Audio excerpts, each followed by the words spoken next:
Sebelum pembelajaran ini dimulai, alangkah lebih baiknya kita berdoa menurut agama dan kepercayaannya masing-masing. Berdoa dimulai.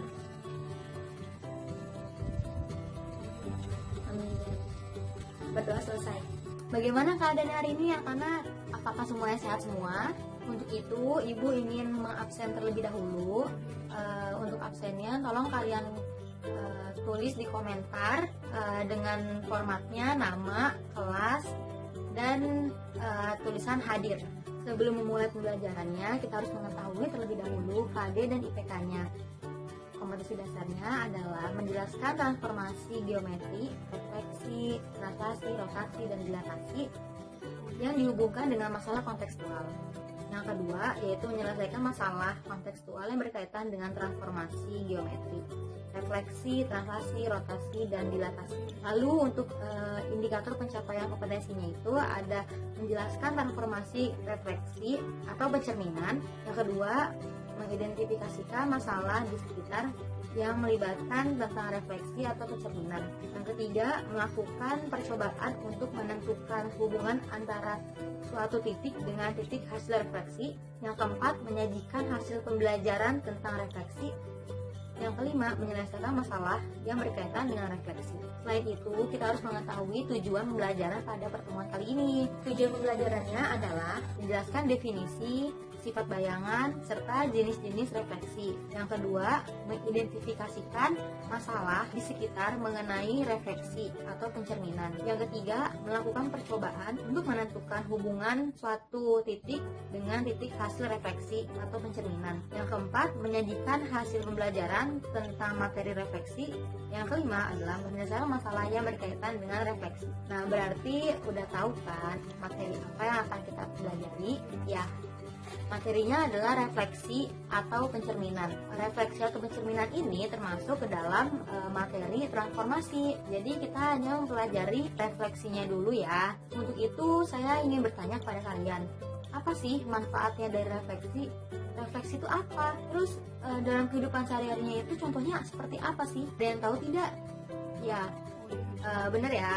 Jadi contoh dalam kehidupan sehari-harinya itu adalah ketika kita bercermin. Ketika kita bercermin kepada cermin ini, kita bercermin dan ada sebuah bayangannya atau pantulannya. Nah, bayangannya itu disebut dengan refleksi atau pencerminan. Jadi tujuan dari refleksinya itu adalah kita dapat mengetahui bayangan dari suatu benda. Sebelumnya Ibu akan bertanya pada kalian, apa sih yang dimaksud dengan refleksi atau pencerminan? Ada yang tahu tidak? Nah, di sini Ibu punya contoh lain. Gambar satu ini adalah foto pencerminan bangunan pada air.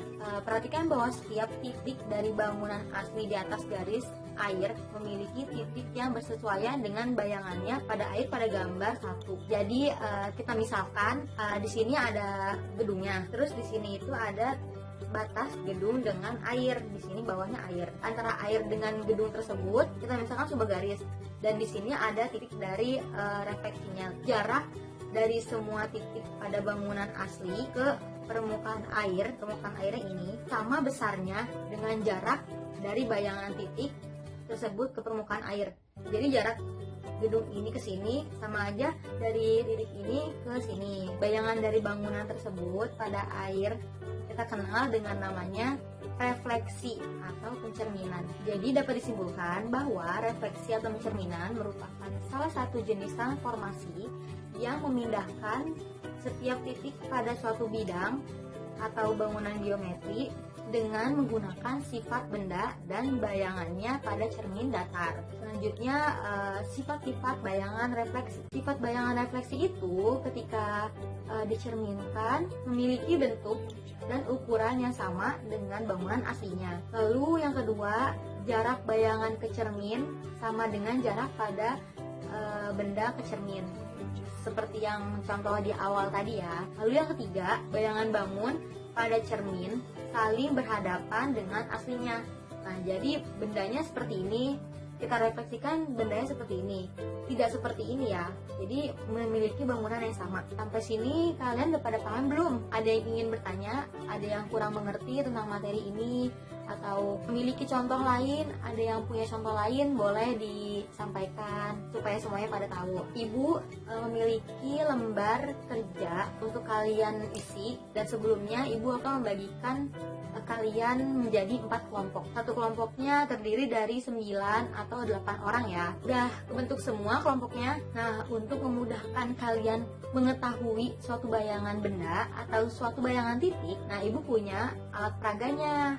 Alat peraganya itu namanya papan refleksi. Ini adalah papan refleksi. Papan refleksinya ini terbuat dari papan atau dari kardus juga bisa, dan karton. Dan ini ada bantuannya adalah paku payung. Untuk menggunakan alat peraga ini harus hati-hati ya. Jangan sampai tangan kalian terluka dengan adanya paku payung ini. Jadi kalian harus hati-hati ya. Nah, kalian bisa membuat alat peraga ini di rumah ya. Peralatannya sama bahan-bahannya pun sangat mudah ditemukan kan? Nah, ibu akan mencontohkan suatu titik ketika direfleksikan terhadap sumbu X dan sumbu Y. Nah, di alat peraga ini kita lihat bareng-bareng bahwa alat peraga ini memiliki 2 sumbu. Sumbunya sumbu X dan ya sumbu Y. Nah, ibu ingin mencontohkan refleksi suatu titik. Misalkan kita memiliki contoh titik 3,5.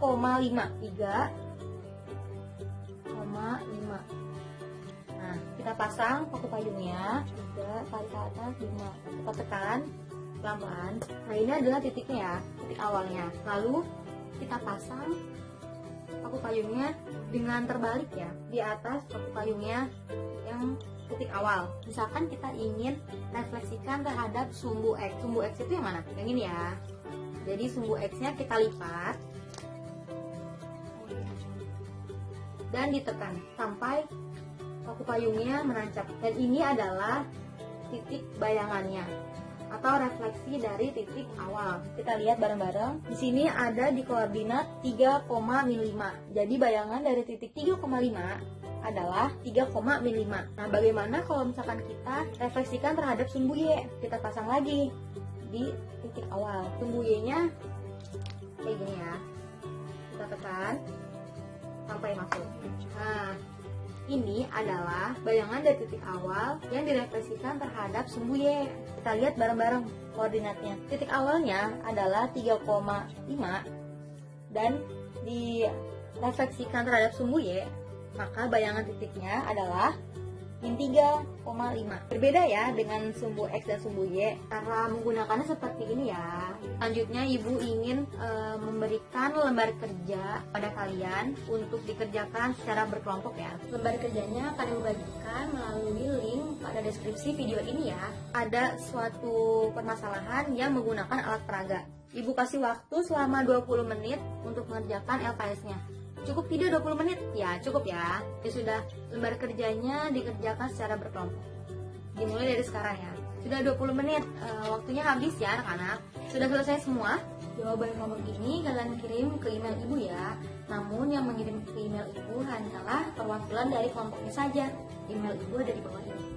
Lanjut ya, kita akan memasuki materi refleksi. Ini adalah jenis-jenis refleksi. Tabel ini adalah refleksi dari titik A, B. Nah, refleksinya itu bisa dari sumbu X, sumbu Y, dari titik pangkal 0,0, dari garis Y sama dengan X, atau dari garis Y sama dengan min X, bisa X sama dengan H, bisa Y sama dengan K. K dan H ini adalah sama-sama bilangan bulat. Jadi bisa H-nya 2, bisa K-nya 2. Lalu pada titik B, P, Q. P, Q ini sama. Dia itu terletak di sumbu X dan sumbu Y. Ini rumus-rumusnya. Yang absen itu adalah bayangannya ya. Nah, jenis-jenis refleksinya ini didapatkan ketika kita mencoba menggunakan alat peraga tersebut ya, atau dengan menggunakan aplikasi GeoGebra. GeoGebra adalah aplikasi yang dapat membantu kita untuk menemukan suatu titik, garis, ataupun grafik pada bidang koordinat kartesius. Nah, untuk pengaplikasian aplikasi GeoGebra ini, kalian harus mempunyai aplikasi GeoGebra yang terlebih dahulu ya. Kalian bisa download sendiri dan kita bisa menggunakan laptop atau enggak PC atau dengan handphone juga bisa. Cara aplikasinya itu seperti ini. Nah, di sini Ibu mempunyai aplikasinya ya. Aplikasinya itu udah Ibu download, namanya GeoGebra.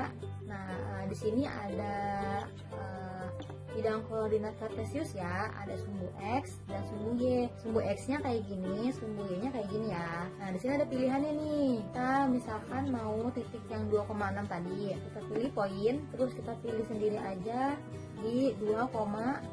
2,6 itu X-nya adalah 2 dan Y-nya itu adalah 6. Nah, ini ya, ini adalah titik 2,6. Nah, ketika kita refleksikan terhadap sumbu Y itu ini ya, maka refleksinya itu kita cari dengan menghitung jaraknya. Jadi kan katanya jarak aslinya itu sama dengan jarak bayangannya, ukurannya juga sama kan. Nah, dari sifat itu kita ketahui bayangannya itu seperti apa. Nah, di sini kita hitung jarak dari titik A ke sumbu X-nya dulu ya. Turun ke bawah ya. 1, 2, 3, 4, 5, 6. 6 ya. Terus ke samping. Ke samping ada berapa nih? Ada 1, 2. Nah, ada 2 kan? Nah, ini adalah menjadi titik pusatnya ya. Lalu kita refleksikan terhadap sumbu Y. Nah, kita ke sampingnya memiliki jarak 2. 1, 2. Terus ke atasnya kita mempunyai jarak tadi berapa? Iya, 6 ya. 1, 2, 3, 4, 5, 6. Nah, di sini didapatkan bahwa B itu adalah sama aja kayak refleksinya ya. Ini namanya B aja. Lalu refleksinya itu terhadap sumbunya adalah min 2,6. Nah, ketika kita refleksikan terhadap sumbu X, ini kita pindah dulu ya. Kita bikin bayangan lagi di terhadap titik 2,6 tadi ya. Tadi kan jarak ke bawahnya berapa? 6. Jarak ke sampingnya 2. Nah, terhadap sumbu X, maka kita terhadap sumbu X, maka kita turun ke bawah dari sini ya, kita pusatnya turun ke bawah berapa? 6. 1, 2, 3, 4, 5, 6. Ke sampingnya ada berapa? 2. Nah, kita klik lah. Ini adalah yang C, refleksi titik 2,6 terhadap sumbu X. Nah, itu bisa kita buktikan dengan GeoGebra. Nah, kita punya nih contoh-contohnya. Pada refleksi terhadap sumbu X, contohnya itu misalkan kita punya titik 2,6. Jadi refleksikan terhadap sumbu X, maka aksennya atau bayangannya adalah 2,6. Lalu untuk sumbu Y, contohnya adalah titik A 2,6 direfleksikan terhadap sumbu Y, maka bayangannya itu adalah min 2,6. Lalu untuk titik asal 0 di 0,0 kita punya titiknya 2,6, maka refleksinya adalah min 2,6. Lalu terhadap titik B di 3,4, titik A 2,6 direfleksikan terhadap titik B di 3,4, maka bayangannya itu adalah 4,2. Lalu pada pencerminan terhadap garis Y sama dengan min X di titik 2,6, maka bayangannya itu adalah min 6,2. Dan pada garis Y sama dengan X di titik 2,6, maka bayangannya adalah 6,2. Terhadap garis X sama dengan H, misalkan hanya itu adalah 3, maka contoh di titik 2,6 terhadap garis X sama dengan 3 adalah bayangannya 4,6. Lalu pada garis Y sama dengan K, di sini K-nya itu adalah 3, maka titik 2,6 bayangannya itu adalah 2,0. Nah, sampai contoh soal ini ada yang ingin ditanyakan nggak? Atau ada yang belum mengerti atau masih bingung untuk mencari refleksinya gimana caranya?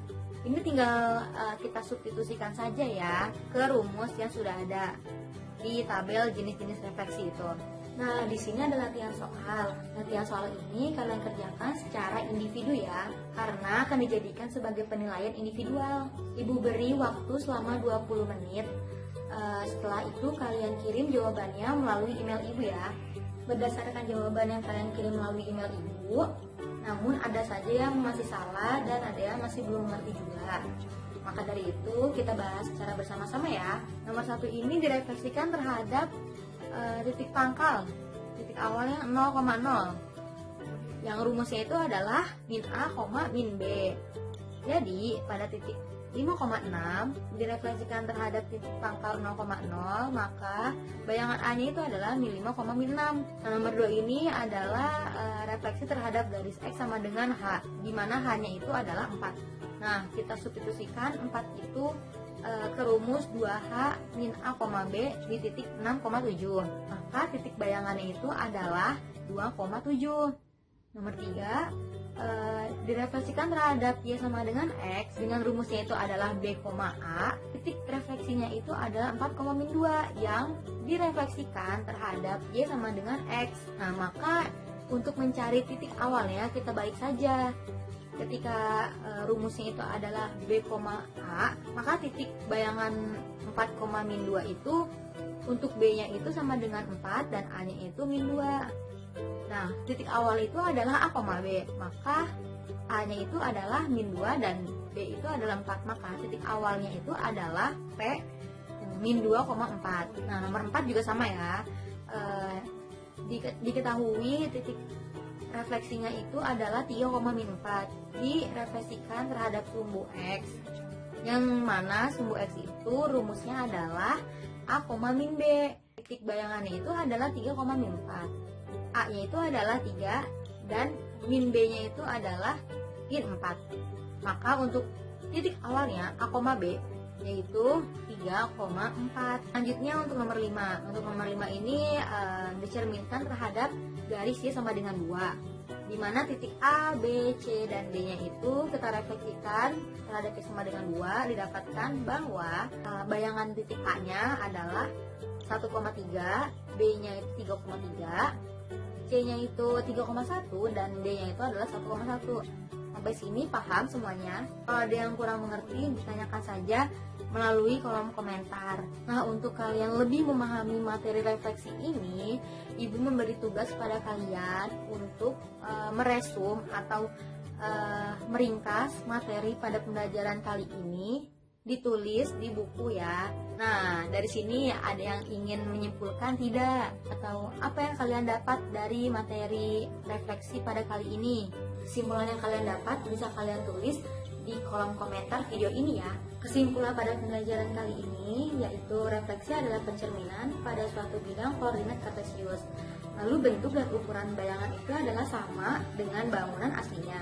Lalu jarak bayangan ke cermin sama dengan jarak benda ke cermin. Bayangan bangun pada cermin saling berhadapan dengan bangunan aslinya. Lalu dapat direfleksikan terhadap sumbu X dan sumbu Y. Dan jika terhadap sumbu X, rumusnya adalah X, min Y. Dan pada sumbu Y adalah min X, Y. Sebelum mengakhiri pembelajaran kali ini, Ibu ingin bertanya terakhir pada kalian, apakah ada yang tidak mengerti? Apakah sudah cukup paham? Jika semuanya paham, Ibu akan memberikan tugas pada kalian yang dikerjakan di rumah masing-masing. Ini adalah tugasnya itu tentang refleksi atau pencerminan. Akan dibagikan melalui link pada deskripsi video ini ya. Untuk jawaban latihan dan rangkuman yang dikerjakan secara individu bisa kalian kirim ke email Ibu yang ada di bawah ini. Nah, untuk pertemuan berikutnya kita akan membahas mengenai materi translasi, di mana translasi ini adalah subbab dari transformasi geometri juga ya. Jadi ketika kita sudah memahami materi refleksi, kita akan mempelajari tentang materi translasi, rotasi, dan dilatasi. Jadi di transformasi geometri ini ada 4 subbab. Yang pertama refleksi. Refleksi ini udah kita pelajari pada pertemuan kali ini.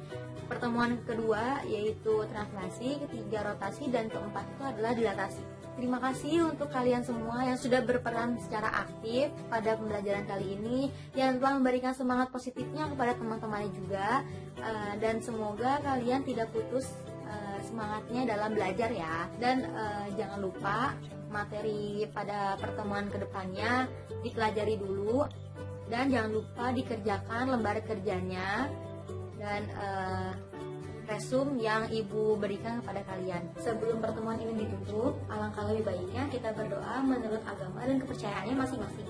Berdoa dimulai.